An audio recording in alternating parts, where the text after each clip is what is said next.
The Nigerian Economic Summit Group, in its role as connector, dialogue partner, watchdog, and intervener, when you first start business, your target is to make your first million. Seeks to change the narrative and trajectory of the Nigerian economy. Together with our partners, we're not just solving problems, but preventing them, because when advocacy succeeds, the nation transforms for the better. But advocacy is for the strong. It takes fact-based inputs, resilience, partnerships, courage, and a lot of heroes. So be our hero. Subscribe to our channel, listen to our messages, and engage with us. Together, we can transform Nigerian lives, communities, and businesses. Welcome to the NESG Radio.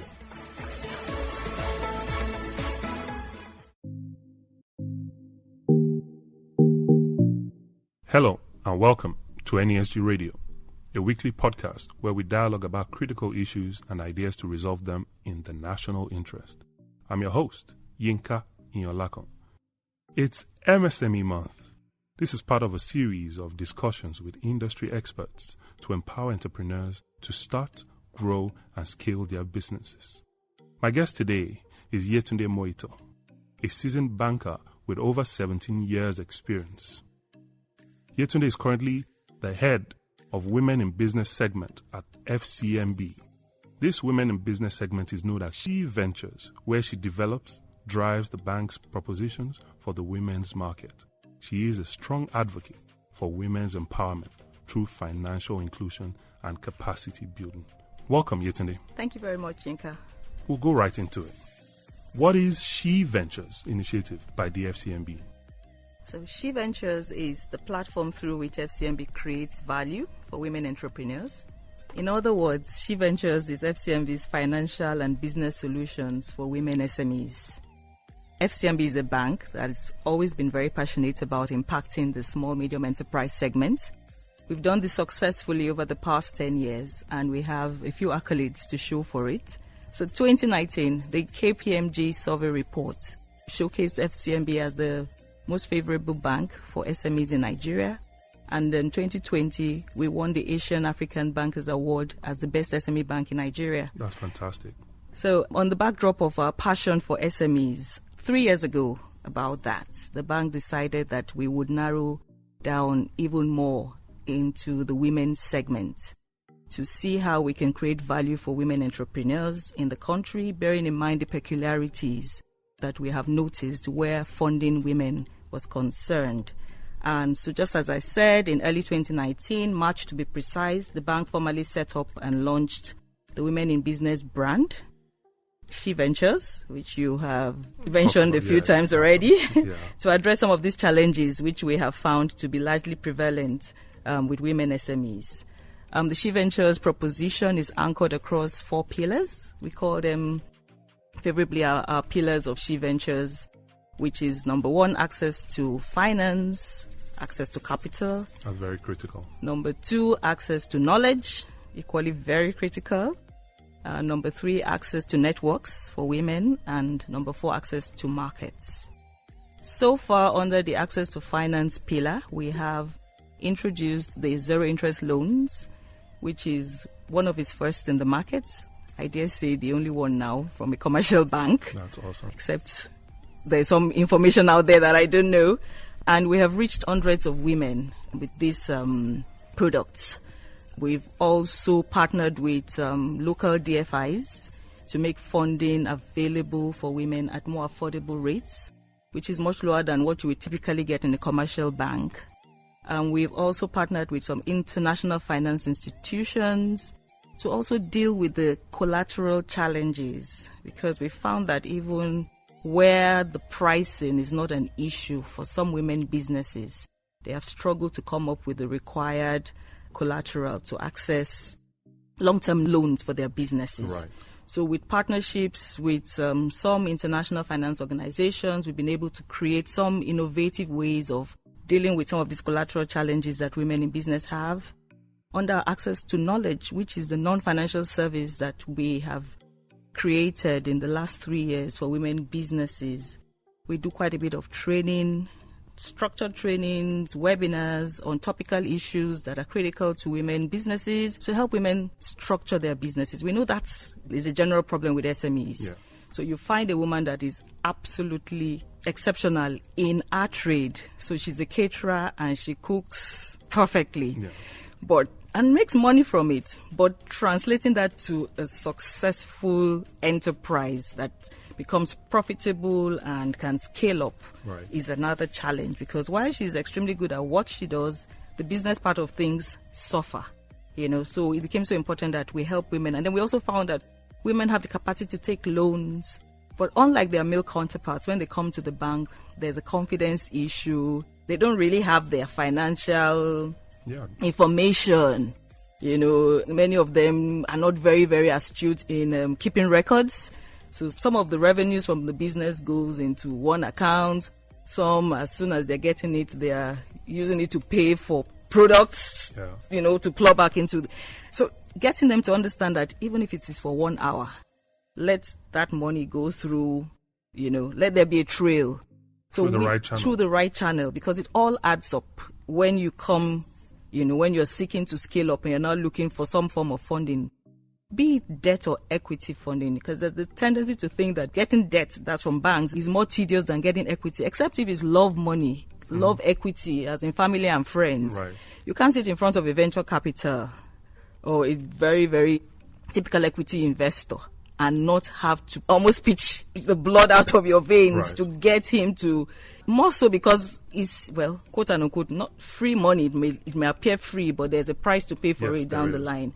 So there's a lot of investments in educating women through structured trainings, some of these by way of webinars in recent times, thanks to COVID, that has helped us to adopt technology. And interestingly, it has given us more reach, greater reach, because what we would have done through classroom trainings, organizing a venue and all that, we're reaching 1,000 more women at a go.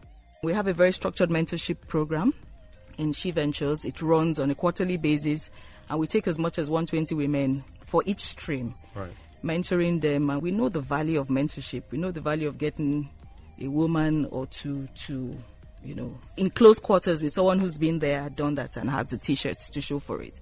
So that mentorship program is something we're very proud of and we are very committed to. And of course, advisory services through some other platforms that we have in the bank. So maybe at this point, I'll just stop here and leave you to to drill me a little. I'm sure a lot of our listeners right now want to know how they can reach you or reach SheVentures. But we'll kick that can down the road on this podcast just so that they can listen to all the other things that you have to say. And then at the end, you give them information on how to get access to all of these things that you've mentioned. That would be great. Awesome. So my next question to you is, in your opinion, why are SMEs, even the micro ones, MSMEs, why are they so critical, to our community? And what's the strategy behind targeting this particular, initiative towards women? Why women? Okay, why are SMEs critical? I think it's common knowledge and accepted globally that SMEs are the lifeblood of any economy.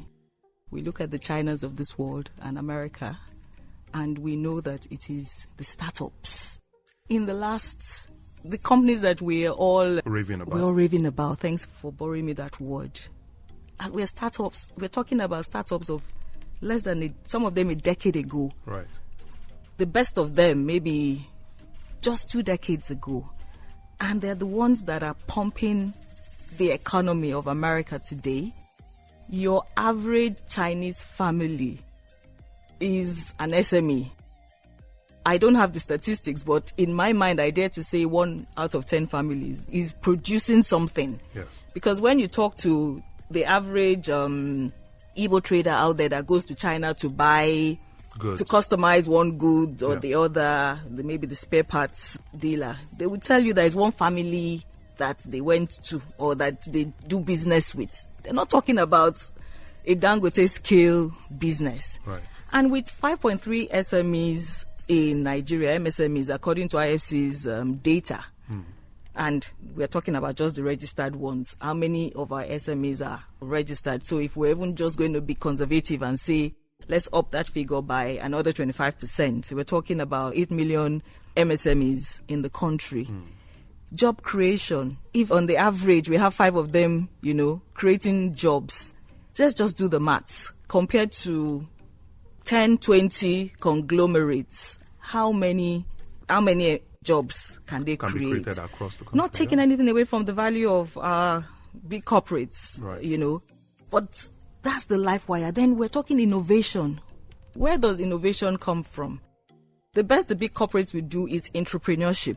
So encourage their employees to, reinvent themselves. Virgin was excellent at this. He really made it a pursuit for his employees, and he would back up, brilliant innovations, right. but not a lot of, certainly not within our time, structured around that line. So the importance of SMEs to a nation's economy cannot be overemphasized. I'm sure that's already established. That's established, right? Now, women SMEs, we have a population. Globally, a lot of stats suggest that 50% of most nations' population are women. So it's like shooting yourself in the foot if you wouldn't make the most of 50%. So it's like walking with one arm and deciding that, no, I'm not going to use my left arm for anything. You're shortchanging yourself. And without adding the ingenuity, the flair, the intelligence that women do have, you would admit that it doesn't make any business sense not to empower that populace. It just doesn't make any business sense. Absolutely. And as a bank, like I said, we decided a long time ago to pitch our tents in the SME segment, and more so to drill down to the women segment recently, because it's business sense beyond. It's not even fair to look at it as a corporate, a CSR thing. Yeah, you may have to do beyond your regular banking propositions to increase the capacity, to empower. But in the long term, I dare say that the results will be well worth it. So that's really why we have quickly adopted, this segment and decided that we have to play in it very, very, very seriously. And we want to be seen as one of the first movers, if not the bank to beat in terms of financing for women. Now, that's a compelling argument, keeping in mind that, families that women hold the wealth of that family in their hands tend to do better because women are nurturers. And probably if we do that a lot more, if we encourage a lot of women businesses, just like you said, then probably we'll be able to reduce the level of poverty and increase the level of nurture that small nuclear families have in our communities. You're so correct. All across the country. Correct. If I may even add to that, I feel you would be amazed at if you get to have a conversation with some of the petty traders or women that sell stuff like beans boiled. At least there was a woman that I used to like to, buy puff and akara from in my countryside life. Right. And a conversation with her, you would wonder how such a person is able to train. She told me 2 of her children were in the University of, one was in Ekpoma or one. From that. Right. Yeah. From that small business. So you can imagine if she was more empowered, how much more she would do with that. If she was able to scale that business. So you were right in saying women that hold the purse strings and, take some of the financial decisions in nuclear families or wherever. There's more mileage. There's more that is achieved. Thank you very much. Talking about scale, that's where we went to now. Scaling businesses for these people who already carry out that business. What are the 3 critical factors that need to be put in place to facilitate the growth of MSMEs, across our communities in Nigeria? What we all know, and what I'm sure everyone that probably comes here would talk about, is an enabling environment, social, cultural, enabling government. Yes. As much as we are almost now being chided that everything is not, government still has its role to play.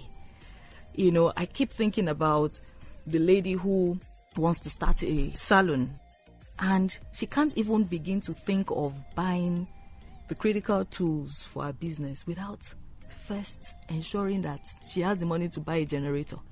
So this is a woman that the entire cost of the generator would have bought her the air dryer, the hot combs, and everything, if all she needed to do was rent a small place, plug and play. So capital that is required to start a business here I dare say, is twice the amount that may be required to start a business in our neighboring Ghana. Right.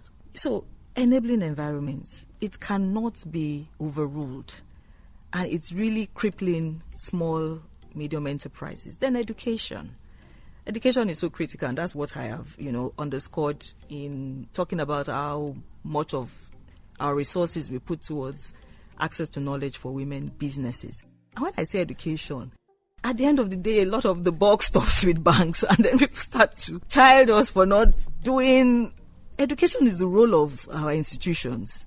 If we look at these tech startups and these businesses we talked about in America that are making the Airbnbs and Dropbox and such like, right. These are companies that went through accelerator programs.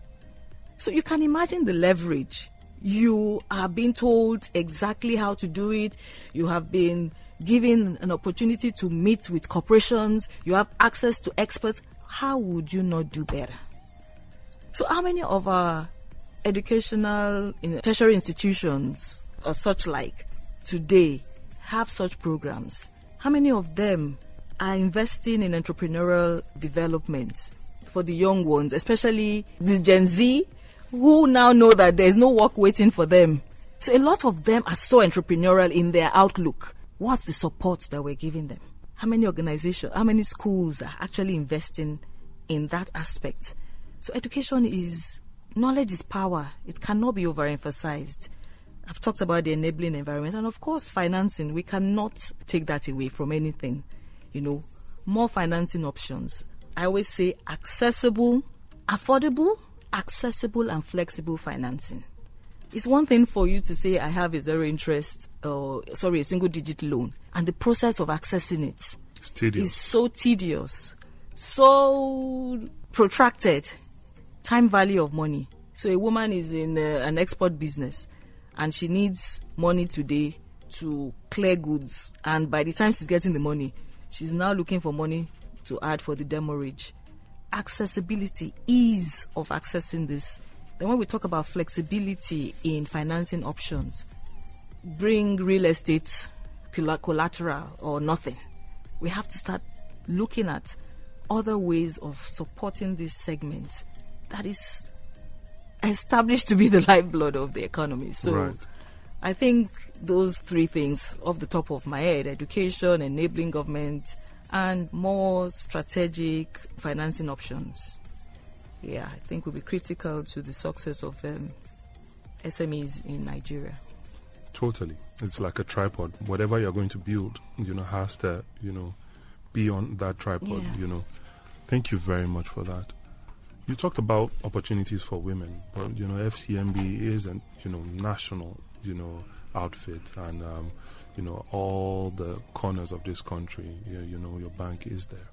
What other opportunities, are available to Nigerian entrepreneurs on the FCMB platform? Okay, so I had initially mentioned that we started by being a bank for SMEs, and get to the point where we have received the accolades that we've received. It certainly suggests that we have done certain things right, or we're doing things right.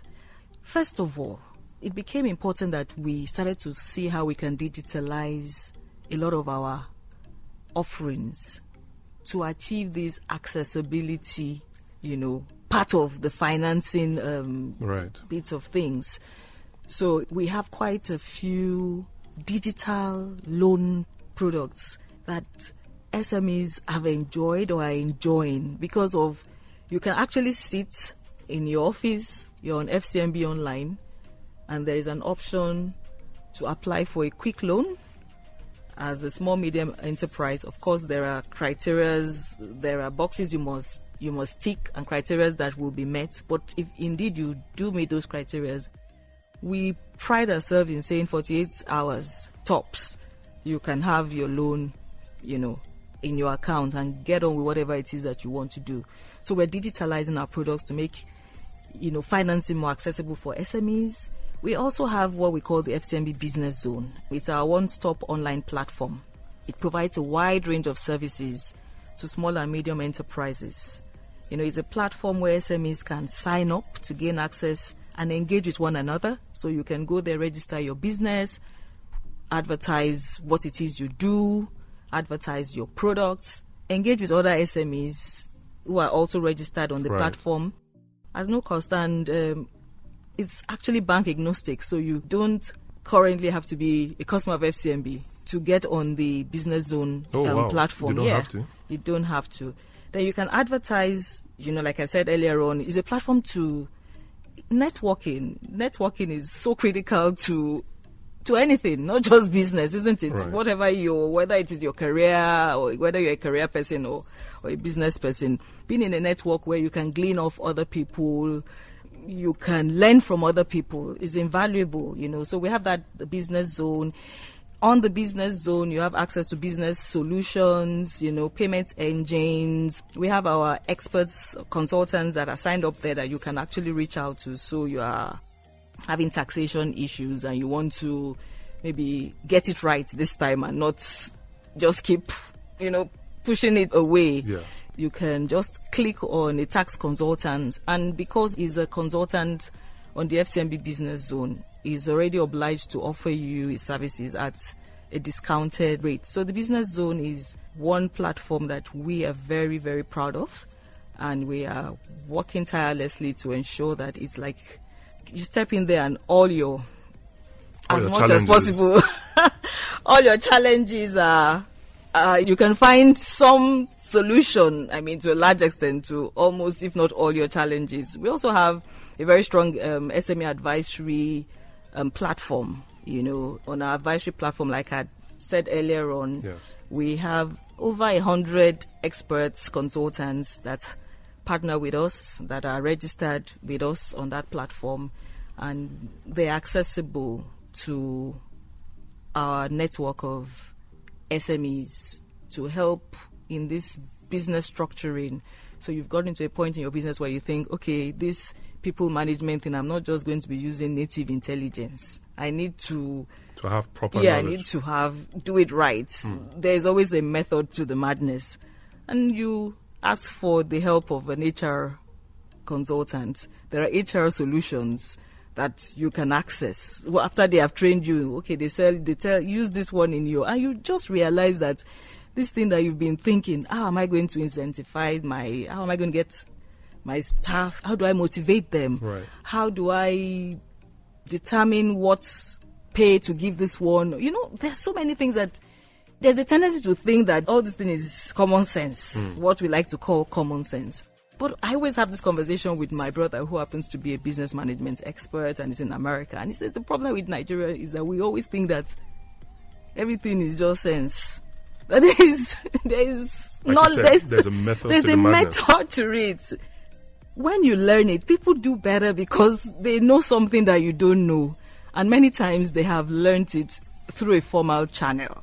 So we need to get to that point, We need to encourage our SMEs to start to see learning as so critical, as critical to their business as the finances. Because there are a lot of businesswomen too you meet that have husbands that are ready to just give them the money.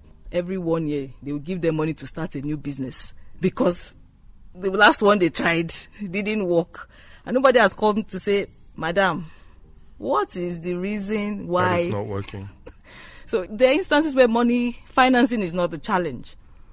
It's the know-how, the knowledge. How do we structure it? How do we get it right? How do we set the right targets? What are the strategies and all that? So, yeah. So this is the time, that I promised earlier, where we will talk about, how they can reach these things. Business Zone and also SheVentures. Yes. Now, how can the people listening, you said most of these things are digitized, how can they reach it online?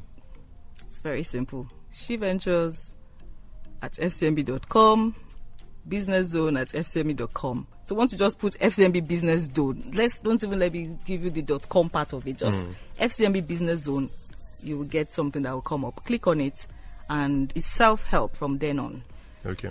So just type SheVentures, FCMB on Google, and you'll find some information. And you'll find SheVentures. And the same for Business Zone. And if you want to reach us directly, you can actually send an email to SheVentures at fcmb.com. Right. SheVentures at fcmb.com to send an email directly. But if you want to know more about the brand and what our offerings are, before you reach out directly, then on the Business Zone, we have the SheVentures platform. Right. It's housed within the Business Zone. Right. And that is where I say you just do the SME Business Zone and then you get... That's fantastic. Yeah. Fantastic. Finally, what is your charge to all the MSME, people who are enthusiastic about it, people who are already in it, people who want to start their own businesses? What is your charge to them? First of all, I really need to salute them, because anyone who is out there running a business in this country really needs some accolade, for keeping at it. It's not a tea party. Still on this knowledge aspect of things, you just need to be educated. When maybe the word education is scary, okay, let's just say be informed. Do your homework, do some research, ask questions. Don't just go into it blind faith. It's good. You need some audacity. You need to be audacious and optimistic to run a business in this country. So there's a measure of that is required, and we really applaud. But go the extra mile. One of the 7 habits of Stephen Covey, which even if I forget every other one, I will never forget, is begin with the end in mind. You just need to have a vision and then understand the pathway. Doing your research does not mean you will answer every question, but at least you will know the questions that need to be answered. And you will be aware that along the line, even if you've not answered it at the beginning, you would confront it down the line. So let there be, some awareness. It's like somebody just starting now and saying, I have a love for tourism and travel. And because they've always said, follow your passion, I'm going to start a travel agency. In a world now where you buy your tickets on apps, and I'm not suggesting that starting a traveling agency may not be lucrative, right? But you do your homework. By doing your homework, you will understand what the current trend is for your average traveler. What are the gaps that you now have to fill, as opposed to let me just go and start calling people that will buy your ticket for you. People that are now buying their tickets, so themselves, yeah. It's so critical to research, to get information. For those that are already in business, stay abreast with what is going on in the environment. Get informed. You might not have all the nitty-gritty, but you should know when government is going to close a border, at least. Right. You may not be able to say, okay, this is the impact it will have on this, but you should know. You can't just... The only training you go for is how I'm going to make pastries better. Yes, it's important. Without a good product, that's the start. Yeah. But you can have a good product and still not succeed at it, because other important things have been left on the table. So my charge will be learn, relearn, keep learning. Yeah. Thank you very, very, very much. Thank you, Yetunde, for joining us on NESG Radio. Thank you, Yinka. It's been an absolute pleasure. Time spent with you. Thank you very much. Ladies and gentlemen, you've been listening to Yetunde Moito, Head Women in Business at FCMB. Please visit www.nesgroup.org/podcast to subscribe to our channel. Bye for now.